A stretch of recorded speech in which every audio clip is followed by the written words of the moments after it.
सबको ओम शांति। आज हम डायरी के पन्ने के विषय में अध्ययन करेंगे और इसमें बहुविकल्पी प्रश्न बहुत अत्यधिक आजकल आते हैं, तो उसके हिसाब से हम तैयारी करेंगे। देखिए, ब्लैकआउट वाले पर्दे किसने लगाए? या आप जानते हैं कि जब ये लोग गुप्त एनेक्सी में गए तो उन्होंने 2-4 दिन इन्हें खूब काम करना पड़ा और पहले 2 दिन तो बहुत ज़्यादा लोग व्यस्त रहे, तो उसी में से लोगों ने अलग अलग काम किए थे। जैसे एने फ्रैंक ने फर्श साफ किया था, लेकिन ये पर्दे किसने लगाए थे आपको ये बताना है। तो इसका सही उत्तर है इनके पिताजी ने। एन फ्रैंक के पिताजी ने इन सब पर्दों को व्यवस्थित किया, और ताकि बाहर से कोई पहचान न पाए कि इस घर में कौन कौन रहता है, और घर की गतिविधियों को बाहर की कोई सूचना न मिले, चूँकि गुप्त रूप से रह रहे थे। और एन फ्रैंक ने चुगलखोर किसे कहा? आप जानते हैं कि डायरी के पन्ने एन फ्रैंक ने अपने जो भी साथी लोग रह रहे थे, तो उन साथियों के विषय में बहुत ही सुंदर सुंदर विचार प्रस्तुत किए हैं, और उसने प्रायः सबके बारे में ही कमेंट किया, अपने माता पिता के बारे में भी, और उसका जो एक मित्र था पीटर, उसके बारे में भी कमेंट किया है। लेकिन ये चुगलखोर किसको कहा? तो देखिए, मिस्टर डसेल, क्योंकि उसकी बात को उसकी मम्मा तक पहुंचा देते थे और जिससे डांट भी पड़ा करती थी एन फ्रैंक को, तो मिस्टर डसेल को उन्होंने चुगलखोर कहा है। और मिस्टर डसेल की डच अध्यापिका कौन है?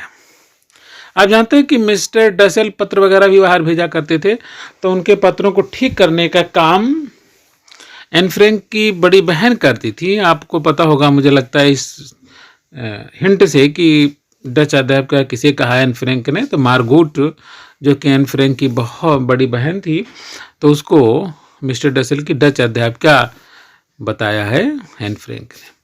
और गुप्त एनेक्सी में रहने वाले में बाहर से पत्र व्यवहार कौन कर रहा था? क्योंकि ये मना था कि बाहर कोई सूचना न जाए, लेकिन फिर भी एक व्यक्ति था जो बाहर पत्राचार करता रहता था, जिसको सब लोगों ने मना किया। तो वह कौन था? मिस्टर डसेल ही थे, जो बाहर भी पत्र वगैरह भेजते रहते थे, जो कि बहुत खतरनाक काम था।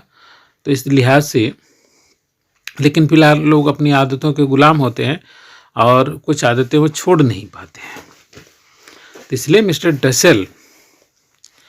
अब अगला देखिए, कितने वायुयानों ने गोले बरसाए?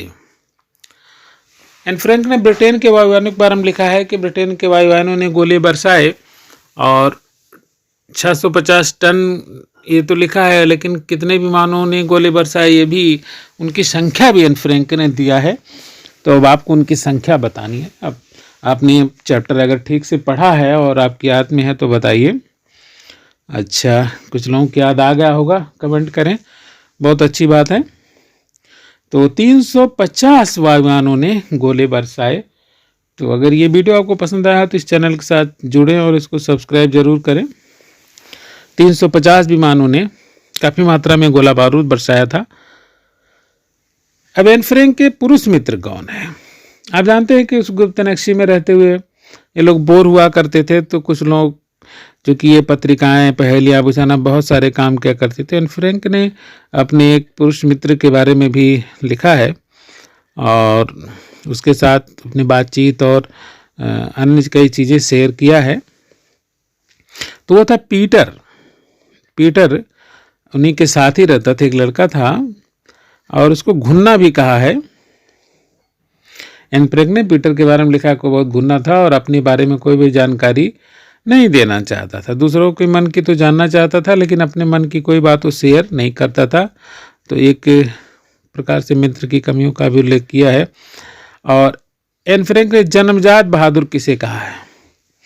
देखिए, बहुत अच्छा एन फ्रैंक ने बड़ाई भी किया है कुछ लोगों की, तो उसमें एक व्यक्ति को उसने जन्मजात बहादुर कहा है। आपको बताना है, याद करिए।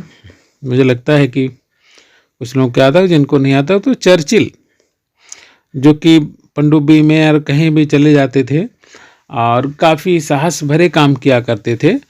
तो इसलिए उनके इस सब कारणों से, और चूँकि ये लोग यहूदियों की तरफ से काम कर रहे थे, तो उस संदर्भों में भी इन्हें जन्मजात बहादुर कहा एन फ्रैंक ने, और वह इनसे बड़ी प्रभावित है, इनके कामों की बहुत सराहना करती है। अब देखिए, किसी किसी व्यक्ति की व्यक्तित्व की कुछ खूबियाँ किसी व्यक्ति की गहराई तक उतर जाती हैं, तो उन सब में चर्चिल ही प्रमुख थे। और देखिए, एन फ्रैंक के जन्मदिन पर माता पिता ने क्या गिफ्ट दिया? अब देखिए, बहुत सारा जन्मदिन होता है, तो चूंकि ये लोग गुप्त एनेक्सी में रहते, ज़्यादा चीज़ खरीद भी नहीं सकते थे, बहुत सारी चीज़ों की लिमिट थी।